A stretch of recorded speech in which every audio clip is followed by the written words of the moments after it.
Bangkit pada hari saya Ya, mulai ini dari kan sini dulu, Bang. Aku Lukas akan mengadakan mengatakan, permusuhan antara engkau dan perempuan ini, antara keturunanmu dan keturunannya. Keturunan perempuan ini akan meremukkan kepalamu dan engkau akan meremukkan tumitnya. Masih. Jadi di sini sudah dibuat Mana? bagaimana penderitaan dari Mesias. iya, yang akan ini pengakuan Yesus, Pak, yang saya kejar. Ada tertulis demikian. Itu tertulis di mana? Mesias menderita dan bangkit pada hari ketiga, itu di mana tertulis? Nah, di sini mungkin yang harus dimengerti Bang Zuma. Jadi tidak mungkin kita mengejar seperti persis apa yang tertulis dalam kitab-kitab sebelumnya. Ini pengakuan Yesus, Pak. Ini pengakuan Yesus loh. Yesus yang mengaku, kenapa Anda membelokkan? Ada tertulis dan dijelaskan di data 4-4-nya. Inilah perkataanku yang kukatakan kepadamu ketika aku masih bersama-sama dengan kamu, yakni bahwa harus digenapi semua yang tertulis tentang aku di dalam kitab Taurat. Nah, coba tunjukkan di dalam kitab Taurat ada tertulis Mesias menderita dan bangkit pada hari ketiga. Silakan. Jadi memang tidak ada yang secara Tertulis. eksplisit menyatakan tentang hari ketiga, tetapi ketika Yesus ada, sebelum pun terjadi kebangkitannya dari antara orang mati, dia berulang kali berkata kepada para pengikutnya bahwa dia akan bangkit pada hari yang ketiga. Pak, ini Ya. Bapak yang bawa data Lukas 24. Makanya Bapak menguji sendiri diri Anda, siapa yang menerima Bible secara utuh, saya atau Bapak. Di sini di Lukas 24 nomor 46, Lukas berkata, Yesus berkata. Lukasnya menulis Yesus berkata. Kalau tidak ada tertulis ternyata di Taurat, ini Lukas perlu Anda tanya Lukas ini. Kan di sini tuduhan bahwa Yesus yang berkata, ada tertulis demikian, Mesias harus menderita dan bangkit dari antara orang mati pada hari ketiga. Tertulis di mana? Baca nomor 4-4-nya. Tertulis di dalam kitab Taurat. Cari di Taurat. Ada enggak? Kalau tidak ada, Lukas berbohong. Begitu cara belajarnya. Jangan Anda belokkan, jangan bengkok ke kemana-mana seakan-akan Yesus ini pembohong. Yesus tak mungkin berbohong. Lukas ini yang berbohong. Anda ke bawah-bawah karena Anda mengikuti Lukas, bukan mengikuti Yesus. Ini saya pernah tanyakan sama pendeta juga, Pak. Sampai pendetanya ngamuk. Di mana tertulis di dalam kitab Taurat Mesias mati di antara orang mati dan bangkit pada hari ketiga? Di mana tertulis? Sampai kuda sikat gigi tidak akan pernah bisa Anda temukan. Berarti Lukas Bohong. Bohong. bohong, Pak. Kecuali ada tertulis di dalam Taurat, seperti pengakuan iblis di dalam Matius 4 nomor 6. Sebab ada tertulis bahwa dia akan mengutus malaikatnya agar menatang engkau di kakimu agar kakimu tidak terantuk kepada batu. Iblis mengatakan itu. Ternyata betul ada tertulis di dalam Mazmur 91 nomor 10, nomor 11, nomor 12. Berarti iblis aja tidak berbohong. Ini si Lukas mengaku. Yesus mengatakan ada tertulis, tapi tak ada tertulis. Berarti salah satunya berbohong, Lukas atau Yesus. Masa iblis lebih benar? Iblis mengatakan ada tertulis bahwa Tuhan akan mengutus malaikat agar menatang engkau di tangannya agar kakimu tidak terantuk batu. Ternyata betul-betul tertulis di Mazmur 91. Giliran Yesus yang dikatakan, Yesus berkata ada tertulis Mesias harus menderita dan bangkit pada hari ketiga di antara orang mati. Tertulis mana? Di Taurat katanya. Mana? Ternyata tak ada. Berarti kalau Yesus tidak pembohong, berarti pengarang Lukas ini yang berdusta. Berarti iblis lebih jujur daripada Lukas. Lukas ini pembohong berarti. Tidak mungkin Yesus. Ini penulisnya ini yang membohong ini. Anda lagi-lagi bantu si pembohong dengan mengatakan jangan Anda memahaminya. Loh, Yesus mengatakan ada tertulis dalam bahasa Yunani. Apa tuh? Grapo. Tertulis tuh. Kata Yesusnya mengatakan begitu, ada tertulis. Lalu Anda mengatakan, oh bukan begitu Bang Suma maksudnya. Loh, Anda sedang membantu Lukas berarti. Berarti sama halnya Anda mengatakan Paulus ini berbohong, Lukas yang betul. Gimana dong? Kalau sudah kayak gini gimana? Oke, Bang Zuma, jadi maksudnya begini.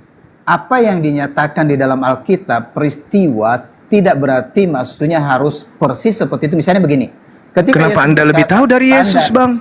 Tanda yang akan diberikan kepadamu, Yesus berkata, tanda yang akan diberikan kepadamu adalah tanda Nabi Yunus. Yes. Apa yang terjadi dengan tanda Nabi Yunus? 3 hari dalam perut ikan, demikian Iya. manusia akan dibangkitkan. Jadi peristiwa-peristiwa yang terjadi di dalam perjanjian lama itu melambangkan apa yang dinyatakan dalam peristiwa yang terjadi di dalam perjanjian baru, dan itu terbukti karena memang Yesus bangkit dari antara orang mati pada hari yang ketiga. Oh, bukan begitu cara belajarnya, Pak Pastor. Nih lagi-lagi tak ajarin nih. Itu yang Anda maksud itu tanda Yunus untuk angkatan jahat dan angkatan tidak setia. Apakah Pak Pastor ini sudah ngaku bahwa Anda itu adalah angkatan jahat? Nah, itu maksud saya tadi. Makanya saya berkata, kalau misalnya itu juga tidak dimengerti bahwa tanda Nabi Yunus itu bahwa ternyata itu yang akan diberikan kepadamu supaya mereka pada akhirnya Yesus bangkit pada hari yang ketiga. Apakah mereka percaya hal itu? Oh, Karena berbeda. tanda itu bangkit dari antara orang mati. Gitu kan. Berbeda, Poin yang Pak pentingnya Pastor. begitu, Sam. Anda baca di dalam Matius berapa itu? Matius 16 ya? Tanda Yunus itu atau Matius 12? Itu ada banyak catatannya. Matius 16 ada di ayat 4 dan juga di ayat 12 ada. Pasal 12 Jangan dibelokin ada. topik dulu dong tadi, Pak Joma. Pak, saya cuma memancing Anda untuk mengatakan Matius 16. Di situ nggak ada, Pak, tanda Yunus. Yang ada di data Matius 12 saja, Pak. Maafkan saya. Itu cara Nggak saya apa-apa, untuk Bang. Jadi itu maksudnya. Jadi yang penting tanda Yunusnya saya sudah sampaikan.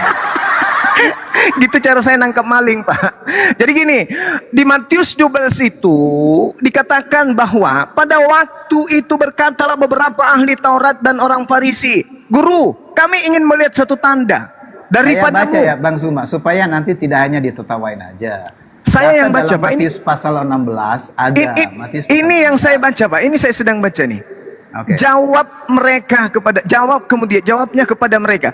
Angkatan yang jahat yang tidak setia ini menuntut suatu tanda, tetapi kepada mereka tidak akan diberi tanda selain daripada tanda Yunus. Sebab seperti Yunus 3 hari 3 malam di perut ikan, demikian juga anak manusia tinggal di dalam perut bumi 3 hari 3 malam. Ini apa hubungannya dengan pengakuan Yesus Lukas 24 nomor 46? Tidak ada hubungannya ini. Tidak ada sama sekali hubungannya. Yang dimaksud di sana tertulis di Taurat, bukan tertulis di Matius, Pak. Sedangkan Matius 12 ini itu adalah tanda untuk angkatan jahat, bukan untuk tanda murid Yesus.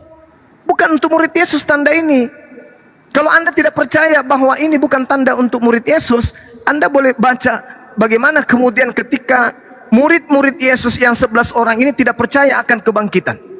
Murid tidak percaya kemudian tentang kebangkitan Yesus. Itu tidak percaya. Ketika wanita-wanita datang kepada murid-murid Yesus, murid-murid Yesus ini kemudian tidak percaya akan pemberitaan itu. Murid-murid itu tidak percaya. Artinya bahwa bangkit 3 hari itu memang adalah sesuatu yang diberikan kepada angkatan jahat saja, bukan untuk murid Yesus. Begitu, Itu jelas Pak. sebenarnya Bang Zuma. Tadi kan tidak berkata kepada murid Yesus, tapi kepada angkatan yang tidak percaya atau jahat. Jadi maksudnya Pak, itu tidak ada masalah dengan itu. Lah, begini, saya jelaskan dulu, tolong dengarkan baik-baik. Yesus dimintai tanda oleh angkatan jahat. Yesus mengatakan angkatan jahat ini minta tanda dan tidak akan diberikan tanda kecuali manusia, anak manusia berada di perut bumi 3 hari 3 malam. Ini tanda untuk siapa, Pak?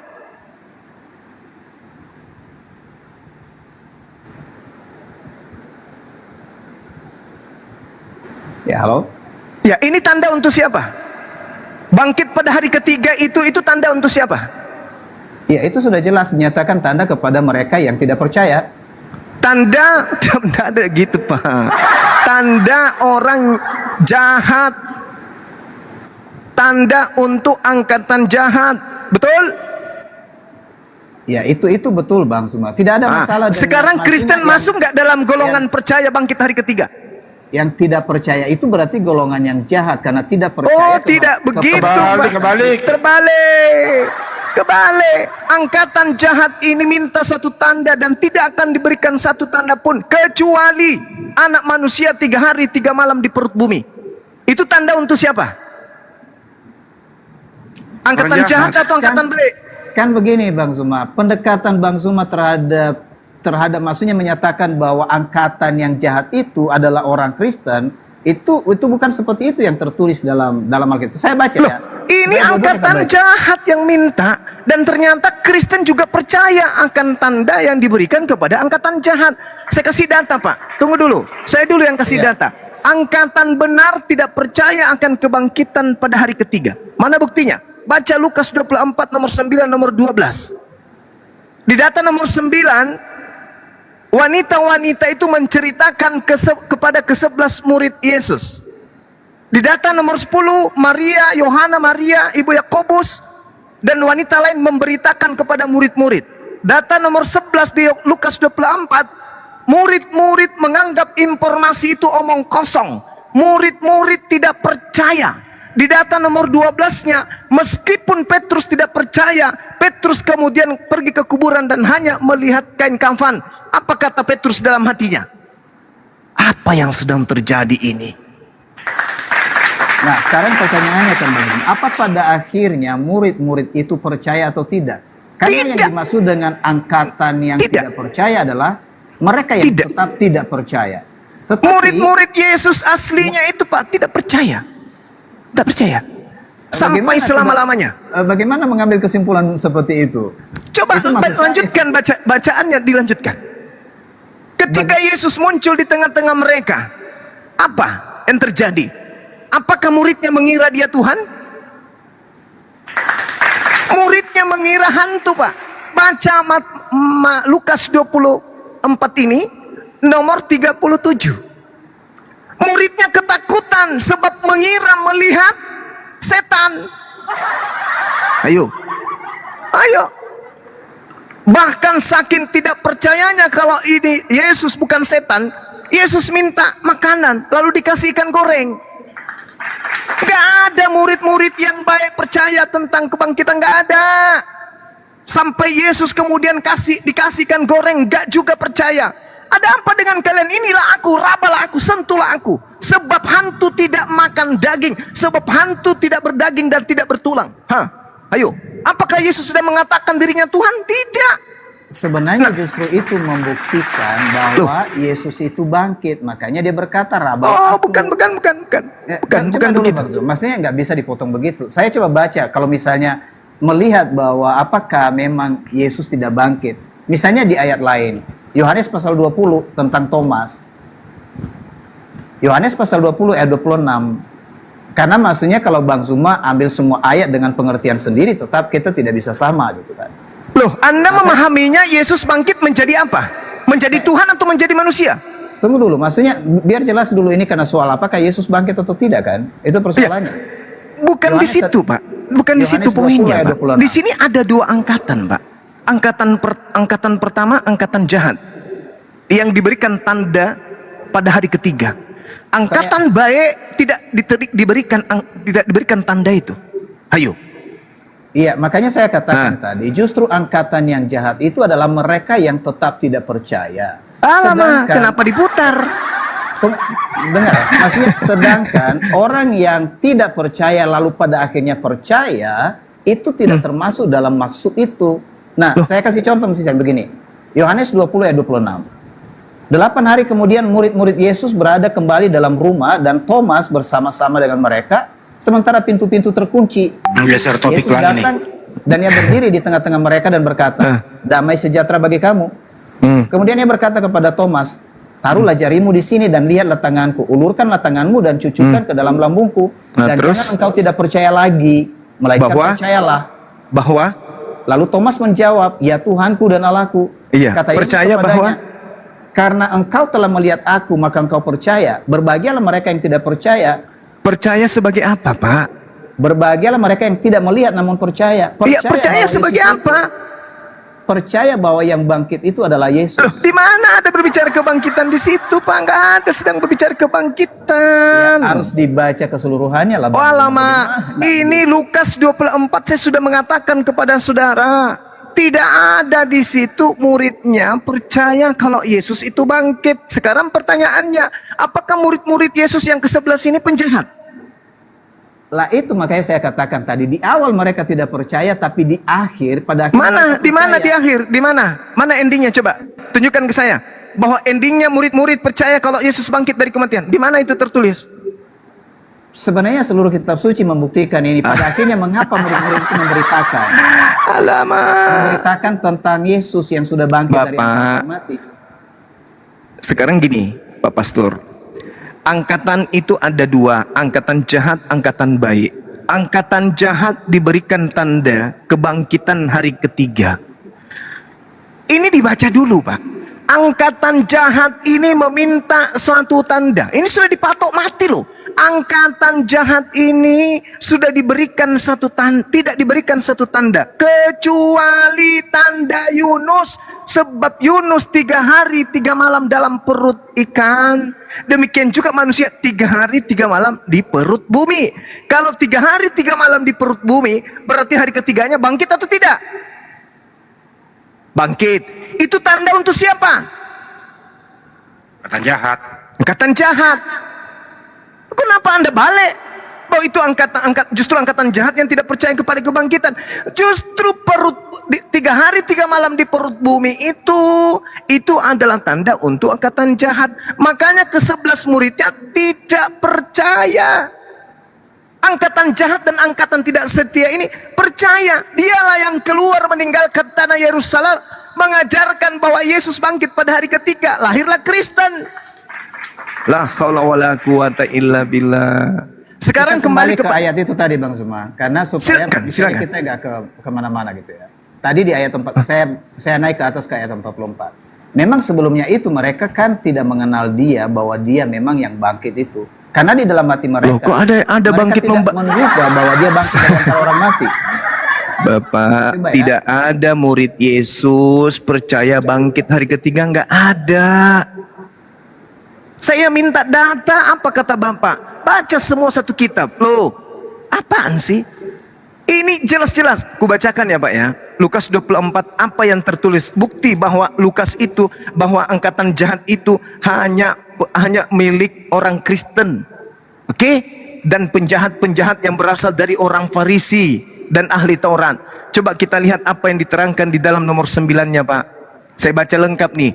Dan setelah mereka kembali dari kubur, mereka menceritakan semua itu kepada ke-11 murid dan kepada semua saudara yang lain.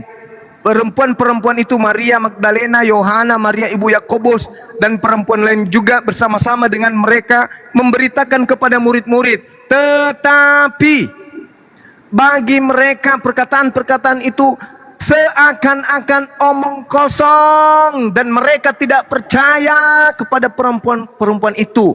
Sungguh pun demikian, Petrus bangun lalu cepat-cepat pergi ke kubur itu. Ketika ia menjenguk ke dalam, Petrus melihat hanya kain kafan saja. Lalu Petrus pergi, dan Petrus bertanya dalam hatinya, apa yang kiranya sedang terjadi? Kalau Petrus angkatan jahat, pasti dia tidak bertanya dalam hatinya apa yang sedang terjadi. Sebab dia sudah dikasih tanda 3 hari 3 malam di perut bumi. Setelah itu bangkit. Tapi bertanya dalam hatinya, berarti dia tidak termasuk angkatan jahat. Murid-muridnya tidak percaya kebangkitan hari ketiga, berarti dia tidak termasuk percaya kepada 3 hari 3 malam di perut bumi. Berarti mereka ini bukan angkatan jahat. La haula wala quwata illa billah. Justru angkatan jahatlah yang diberi tanda 3 hari 3 malam. Sekarang sebagai tanda kepada angkatan jahat, andai saja Bang Handi ini termasuk angkatan jahat, diberi Bang Handi tanda 3 hari 3 malam di perut bumi si Yesus. Hari keempat, hari ketiga, hari keempat Yesus bangkit enggak Bang Handi? Sepertinya enggak ada. Lah kan Anda diberi tanda bangkit. Bangkit. Bangkit. Karena tandanya cuma 3 hari 3 malam. untuk menandakan 3 hari 3 malam di perut bumi, maka hari keempat dia harus keluar seperti kalomang dari kubur. Terjadi nggak itu? Terjadi nggak itu kepada murid-murid Yesus? Tidak. Tidak percaya murid Yesus. Berarti terjadinya hanya kepada Kristen. Berarti Kristen ada angkatan Jahat. jahat. Begitu cara belajarnya. Bang. Tapi dikira dia hantu loh. Kalau seperti itu yang diarahkan, kan masih baca seterusnya peristiwa atau apa yang dicatat oleh Alkitab tentang Petrus. Tadi berkata bahwa Petrus tidak percaya pada waktu itu, seakan-akan itu kan, karena mereka Loh, itu memang tidak dalam percaya. hatinya loh, Pak. Dan saya teruskan dulu lah kan. Kemudian Silakan. ternyata di dalam Kisah Para Rasul pasal 2 diberitakan bahwa Petrus berbicara di depan orang banyak menceritakan tentang kebangkitan Yesus. Nah itu saya boleh baca kan? Silakan, silakan. Oke. Jadi apa yang dinyatakan di dalam apa yang disampaikan oleh Yesus kepada orang-orang banyak. Jadi dia beritakan seperti ini. Hai orang-orang Israel. Kisah Para Rasul pasal 2 ayat 22. Hai orang-orang Israel, dengarlah perkataan ini. Yang aku maksudkan ialah Yesus dari Nazaret, seorang yang telah ditentukan Allah dan yang dinyatakan kepadamu dengan kekuatan-kekuatan dan mujizat-mujizat dan tanda-tanda yang dilakukan oleh Allah dengan perantaraan Dia di tengah-tengah kamu seperti yang kamu tahu. Dia yang diserahkan Allah menurut maksud dan rencananya telah kamu salibkan dan kamu bunuh oleh tangan bangsa-bangsa durhaka. Tetapi Allah membangkitkan dia dengan melepaskan dia dari sengsara maut, karena tidak mungkin ia tetap berada di dalam kuasa maut itu.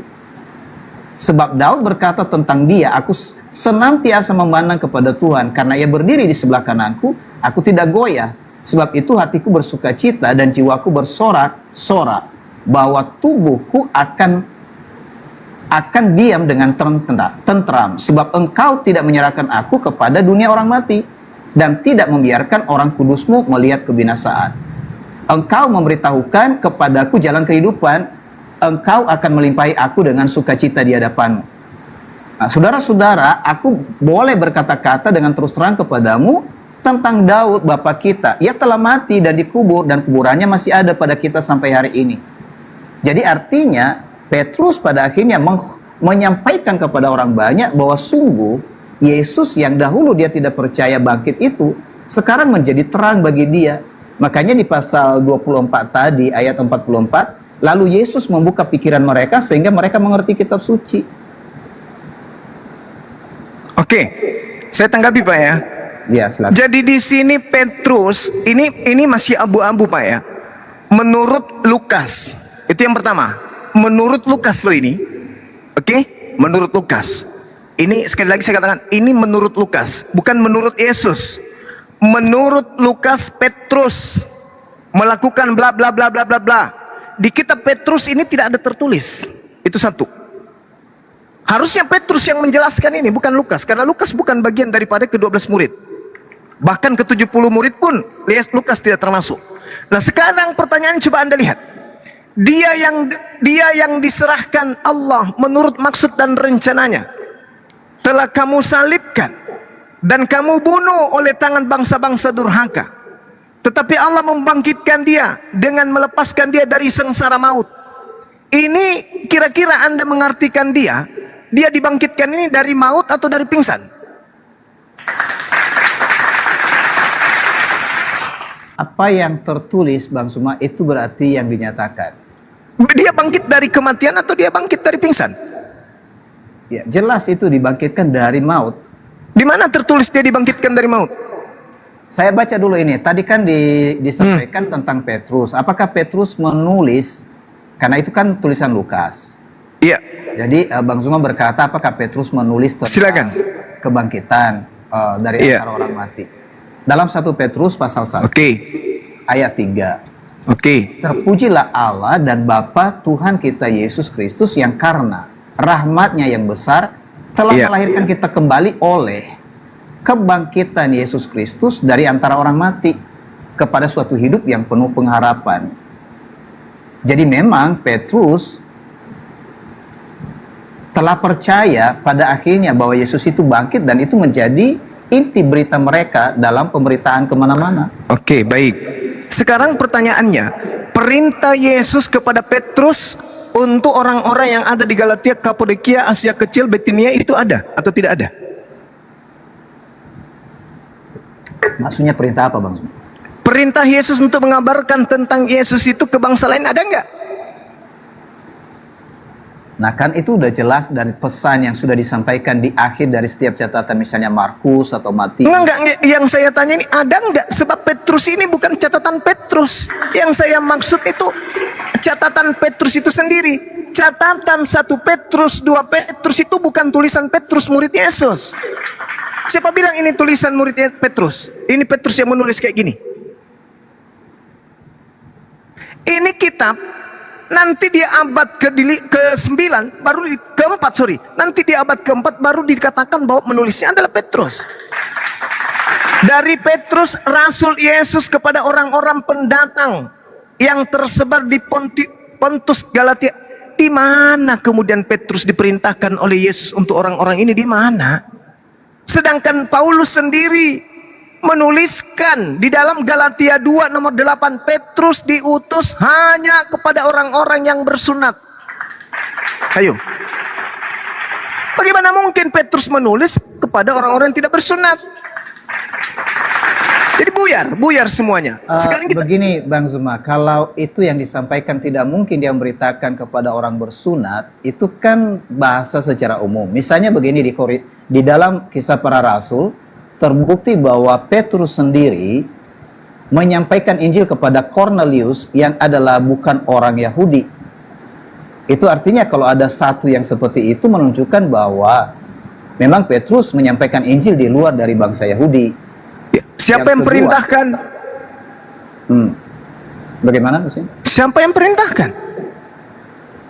Tidak ada yang merintah kepada mereka selain daripada Yesus. Berarti Petrus ini anak murid durhaka, karena Yesus mengatakan janganlah engkau ke bangsa lain, tapi pergilah kepada bangsa murid-muridku dari umat Israel.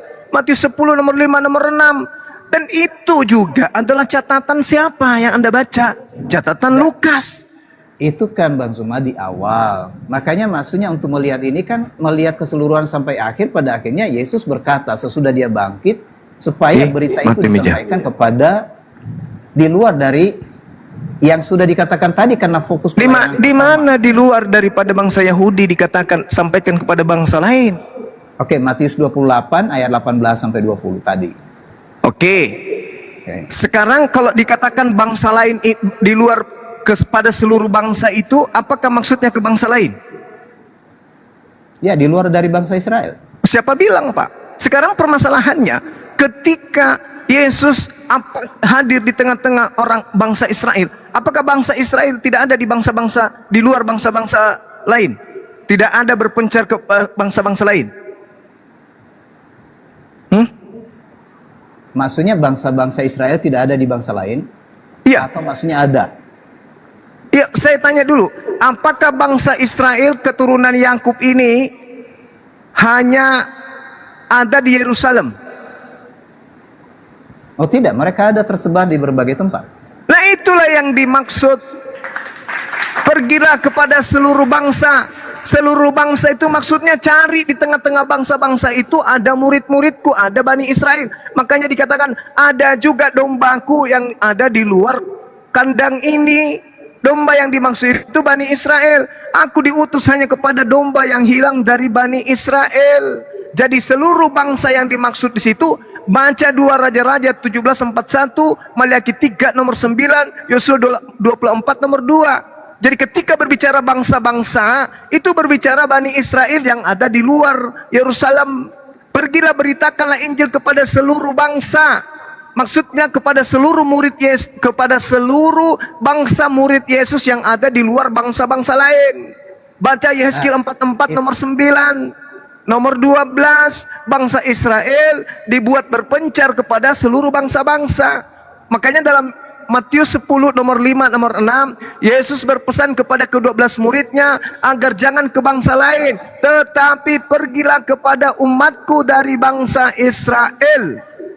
Nah kalau umatnya, pertanyaannya kan Bang Suma, kalau misalnya bangsa-bangsa dan maksudnya orang-orang di antara Israel itu terpencar di segala bangsa, itu artinya mereka itu, apakah mereka hanya berbicara di antara bangsa mereka atau justru orang-orang lain di mana mereka tinggal itu akan mendengar berita yang mereka bawa? Iya, bawalah berita itu bahwasanya Yesus itu diutus hanya untuk Bani Israel.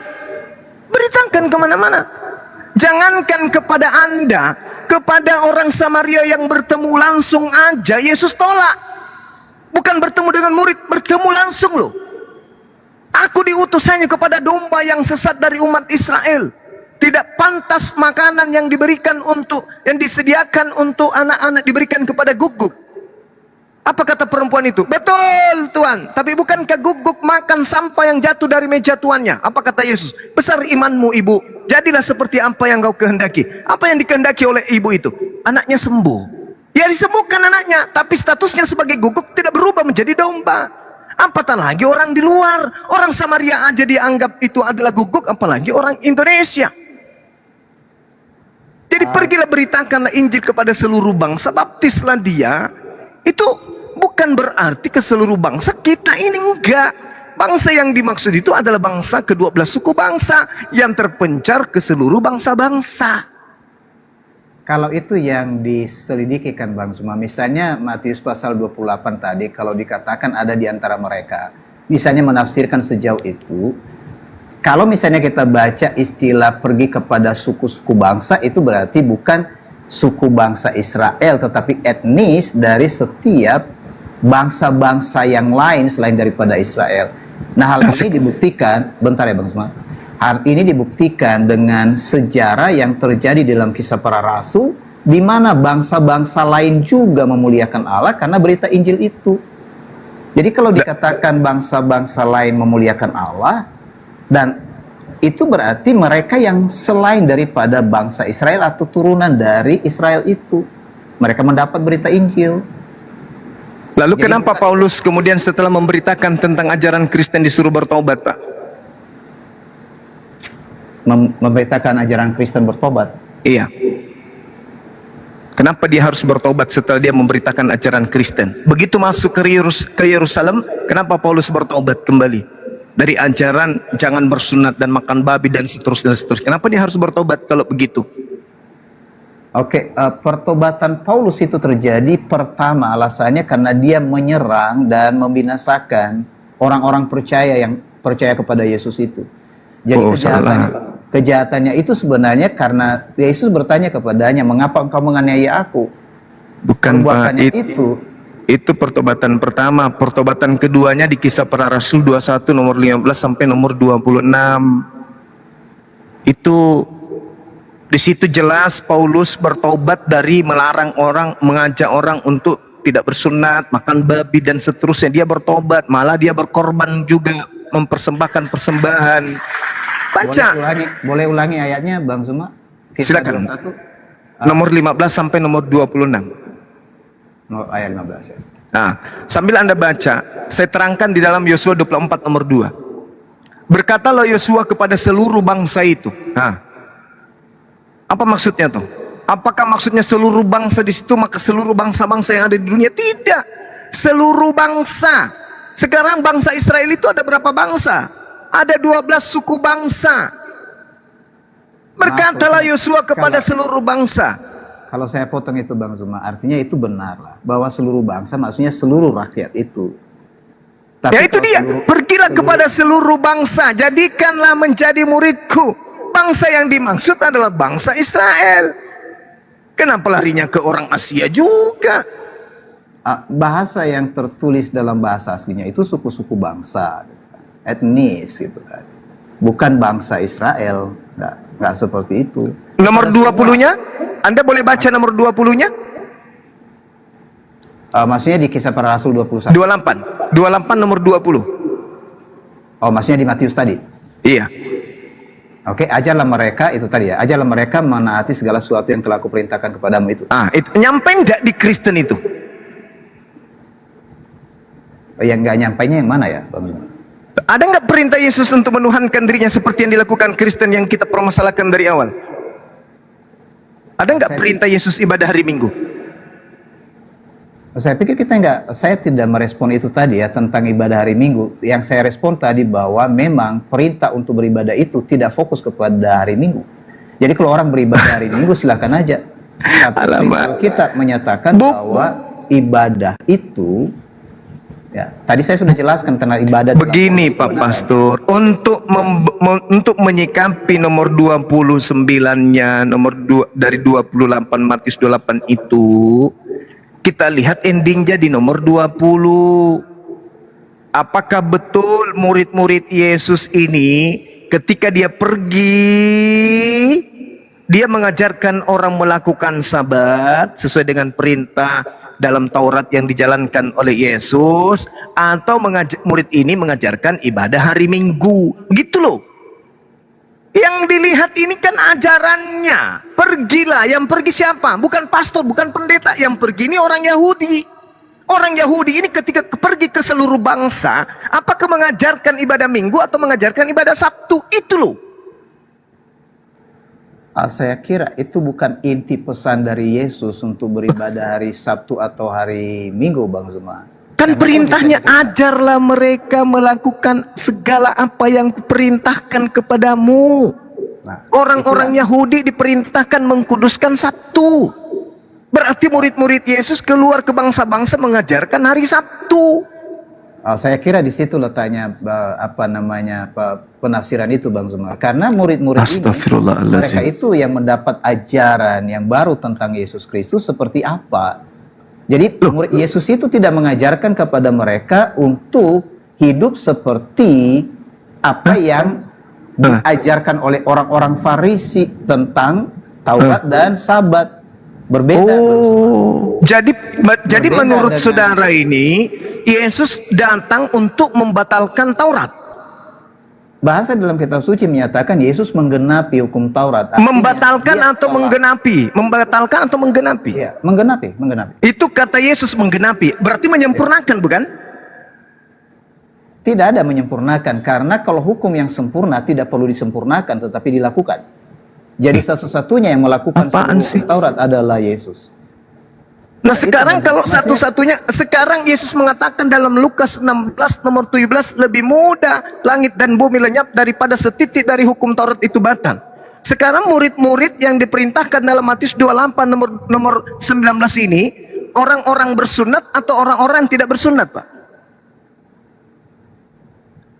Jadi saya jawab dulu ini ya. Jadi maksudnya apa yang supaya tidak, kan ini jadi apa ya? Iya, murid-murid Yesus ini adalah orang-orang yang bersunat atau orang yang tidak bersunat? Orang Yahudi atau non-Yahudi? Murid-murid yang disuruh keluar ini kepada bangsa-bangsa. Oh iya, jelas itu mereka dari Yahudi. Nah sekarang siapa nama orang muridnya Yesus yang datang ke Indonesia mengajarkan Kristen? Orang Yahudi mana? Saya jawab dulu, karena bukan di sana letaknya untuk perintah mengabarkan berita ini gitu kan. Murid Yesus yang mana yang non-Yahudi pada saat itu? Yang mana? Saya letakkan dulu ini, Bang Zuma. Dari apa yang disampaikan perintah Yesus kepada murid-murid, bukan hanya di Matius kan, di Markus juga. Pergilah beritakan Injil kepada segala makhluk. Jadi iya, tanda-tanda ini menyertai.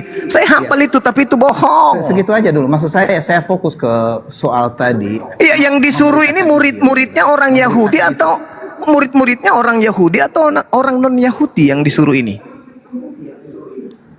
Iya, tadi saya sudah jawab bahwa mereka itu semua kan dari Yahudi, tidak ada dari non-Yahudi murid-murid Yahudi. Bagus. Jadi makanya siapa kemudian? Bentar Bang Zuma, supaya satu-satu kalau misalnya semua ditanyakan, kan begini. Jadi murid-murid itu disuruh bukan maksudnya seperti tadi disuruh untuk memberitakan hari Sabat, disuruh untuk mengerjakan hukum Taurat. Nah itu maksudnya tadi bahwa Yesus melakukan atau menggenapi atau menyelesaikan semua hukum dalam Taurat itu. Karena Taurat itu kan harus dikerjakan. Kata siapa? Kata siapa menyelesaikan? Tidak ada yang bisa. Kata siapa Pak menyelesaikan Taurat? Bentar Bang Zuma. Alah, kalau cuma modal nipu Pak, semua bisa. Juga orang bisa. Habis waktu saya loh. Nah, ini kalau misalnya Bang Zuma merasa nggak bisa itu, bagaimana saya menjelaskan? Bukan, Bapak hanya menipu di sini. Kata siapa menyelesaikan Taurat? kalau bilang menipu, Bang Suma menafsir semua ayat kitab suci. Sekarang Apa yang- jangan menafsir, tunjukkan dalilnya. Dari tadi Anda nangis loh. Iya, Mana maksudnya, dalil? persoalannya- Saya nggak butuh tafsir. Justru Ayat. Pastor Z ini jagonya tafsir. Ahli tafsir Anda itu. Anda lah ahlinya tafsir. Saya minta data, saya minta dalil. Anda nggak bisa. Sekarang mana? Yesus mengatakan aku datang untuk apa tadi? Apa tadi? Menyelesaikan Taurat. Mana itu dalilnya? Sekarang balik dulu Bang Zuma, supaya maksudnya tidak seperti hanya memotong apa yang saya jelaskan kan. Saya akan data- potong kalau Anda cuma berasumsi liar karena nggak ada orang yang mau dibodohi Iya, di sini, maksudnya Pak. tidak ada yang berasumsi Mana liar, dalilnya? justru Anda apa yang memfitnah disampaikan. Yesus. Anda memfitnah Yesus. Yesus datang untuk menyelesaikan Taurat. Itu di mana Yesus akui? Coba dengan Bang Zuma ya, supaya maksudnya ini diskusi kita masih oke lah kan gitu. Jadi tadi kita berbicara dari Matius pasal 5 ayat 19. Pastor bicara tidak pakai dalil, pastor, pakailah. Anda cuma memfitnah Yesus terus. Yesus apa tadi itu dibilangnya? Menyelesaikan Taurat. Mana buktinya? Di mana Yesus mengakui itu? Yesus mengatakan Lukas 16. Ini data loh. Lukas 16 17. Lebih mudah langit dan bumi lenyap daripada setitik dari hukum Taurat itu batal. Saya baca ya Bang Zuma, Matius pasal 5 ayat 19. Karena itu siapa yang meniadakan salah satu dari perintah hukum Taurat, sekalipun yang paling kecil, dan mengajarkannya demikian kepada orang lain, ia akan menduduki tempat yang paling rendah di dalam. Nah itu tahu. Tetapi siapa yang melakukan dan mengajarkannya segala perintah. Jadi melakukan dan mengajarkan segala perintah Taurat itu. Ia menduduki tempat yang tinggi, berarti soal melakukan dan mengajarkan seluruhnya. Iya, berarti Nah, murid-muridnya yang disuruh ke seluruh bangsa ini mengajarkan atau menghilangkan? Tunggu dulu Bang Zuma, karena itu bukan di sana. Saya mau menyampaikan maksud dari apa yang dikatakan. Oh, oleh Anda Yesus. ingin Apa yang mengatakan digenapi. bahwa selesai ketika sudah disalib gitu? Maksudnya, apa yang Anda digenapi ingin oleh mentafsirkan pengakuan Yesus gitu kan? Silakan Anda bersukaria dengan tafsiran Anda sendiri. Izin, maksudnya bisa, ya. Pak Pastor Zi, izin, bisa, Bang Zuma, Pastor Zi bisa kita kembali ke tema awal tadi? Sedikit lagi deh. Sedikit pikir lagi. ke situ sebenarnya karena tema kita kan tadi keselamatan gitu kan. Ya mana keselamatan dari Yesus tentang orang-orang Kristen ini mana? Itu loh tadi di situ nggak ada sama sekali dalilnya dari Yesus. Saya sih sebenarnya sudah jawab Bang Zuma. Jadi Jika tapi engkau maksudnya mengasihi aku, engkau juga akan melakukan apa yang kuperintahkan. Nah, mana perintah Yesus untuk ke gereja? kan perintah Yesus tadi bukan ke gereja Bang Zuma. Ya, berarti Ini yang kan di gereja melihat ini apa? gimana? Yang di gereja ini kenapa dia ke gereja? Kalau tidak ada perintahnya. Saya sudah jawab itu tadi karena orang beribadah, maksudnya mereka bertemu bisa di satu tempat. Orang nggak nanya di satu tempat, orang nanya di gereja, Pak. Pak Pastor. Pandai Itu kali dia. makanya saya katakan gereja Pandai itu salah berkelit. satu tempat kan. Salah satu Ini- tempat yang digunakan di dalam. Pandai Maksudnya berkelit begini, dia. Pastor, saya ulang pertanyaannya, izin ya. Saya baru masuk nih, Pastor. Di dalam Mana jemaat- perintahnya? Mana maklum, perintahnya? Kristen pergi gereja hari Minggu itu loh ditanya dari tadi. Apa Tertulis nggak jawabannya? adanya? Apa jawabannya? Ini kan 3 ada tempat Bang pertemuan Fandi kan, katanya, tadi biar di kan pasar Fandi di mana. berkata, ini kita bicara dengan satu topik aja gitu kan. Maksudnya topik Ya ini keselamatan dari Yesus itu untuk orang yang ke gereja itu loh. Yang kita cari dari tadi. Tapi nggak ada. Nah, kalau yang ditanya keselamatan yang di dalam gereja, saya sudah jawab sebenarnya. Keselamatan yang dinyatakan di dalam Kristus. Orang nggak nanya itu. Nanya gereja. Nah, itu makanya saya katakan kalau misalnya Ini pendeta ini ditanya harga cabai, dia jelasin harga oli. Susah emang. bagaimana Bang Fandi? Ini bisa dilanjut atau tidak? Oke, baik, saya tengahi dulu ya, abang-abang sekalian, para narasumber. Jadi mungkin kita ini kan sudah agak lama ya, sudah agak sekitar 2 jam lebih ya Bang Zuma ya, Hampir 3 jam. hampir 3 jam. Iya. Mungkin kita bisa akhiri dengan kesimpulan dari. Tadi dulu izinkan saya bertanya ke Bang Juma aja deh. Boleh nggak? Oh, silakan. Ya, ini saya dari tadi tuh. Saya kan ada di sini untuk bertanya. Mau pendeta menanggapi enggak? Saya tanya ke dua narasumber nih. Kalau untuk Bang Juma, tolong tunjukkan bagaimana umat Islam bisa selamat. Apakah ada perintah pergi ke masjid di hari Jumat? Ada. Tolong tunjukkan datanya. Begitu juga Pak Pendeta. Apakah Kristen selamat pergi gereja di hari Minggu? Tunjukkan perintahnya. Kalau nggak ada nggak selamat. Itu aja pertanyaannya. Silakan. Bang Juma dulu menjawab. Iya. Bismillahirrahmanirrahim. Ya ayyuhalladzina amanu idza nudiya lis-salati min yaumil jumu'ah fas'au ila zikrillah wa zarul bai' zalikum khairul lakum in kuntum ta'lamun.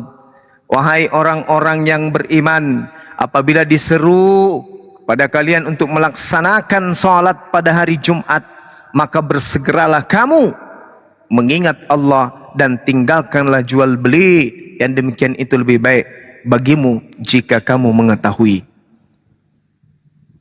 Masya Allah. Jadi berdalil ya, berarti kita selamat ya Bang Juma ya kalau pergi. Iya. Ya oke, baik. Pastor, apakah Anda selamat? Kalau Anda mengatakan selamat, tunjukkan perintahnya di Bible, pergi gereja di hari Minggu. Kalau nggak ada berarti Anda nggak selamat. Silakan. Turun gitu. Waduh. Yes. Waduh. Tuh sendiri. Mungkin di dalam Al-Quran surah At-Taubah ayat 18 Allah Subhanahu wa taala menjelaskan kemudian kepada kita. Bismillahirrahmanirrahim. Innama ya'muru masajidallahi man amana billahi wal yawmil akhir wa aqama as-salata wa ata az-zakata wa lam yakhsha illa Allah fa'asa ulaika ayyakunu minal muhtadin. Sesungguhnya yang memakmurkan masjid hanyalah orang-orang yang beriman kepada Allah dan hari kemudian, serta tetap melaksanakan salat, menunaikan zakat, dan tidak takut kepada apapun kecuali kepada Allah. Maka Allah memberikan kepada mereka dengan pengakuan mereka termasuk orang-orang yang mendapatkan petunjuk. Innama ya'muru masajidallah, disebut tempat ibadahnya umat Islam, masjid. Jelas itu. Mana Yesus menyebut gereja? Baik. Terakhir Bang Juma. Yoi, Puput. Kalau ada ibadah Yes. yang dilakukan tanpa ada perintah dan yang memberikan contoh, ini selamat apa terjungkal? Ya. Namanya kalau di Islam Bang Andi. Assalamualaikum warahmatullahi wabarakatuh. Waalaikumsalam warahmatullahi wabarakatuh. Ini kan nabok ke sebelah Pak De. Berarti intinya adalah kalau enggak ada perintah, Iya. enggak ada yang mencontohkan, Iya. itu namanya selamat cita-cita itu ya. Iya. Oke, terima kasih. Oke. Al-Quran mengatakan bahwasanya sesuai dengan apa yang kita jabarkan. Ya'iduhum wa yumannihim wa ma ya'iduhum syaitan illa gurura. Setan yang berjanji kepada mereka. Ternyata Setan Jumat pengarang juga ya. yang membangkitkan angan-angan kosong pada mereka. Padahal setan itu menjanjikan tipuan belaka kepada mereka. Pastor, saya tanya, kalau bukan setan yang menjanjikan keselamatan kepada Kristen, lalu siapa? Yesus, mana janjinya? Tunjukkan. Mana keselamatan kepada orang yang gereja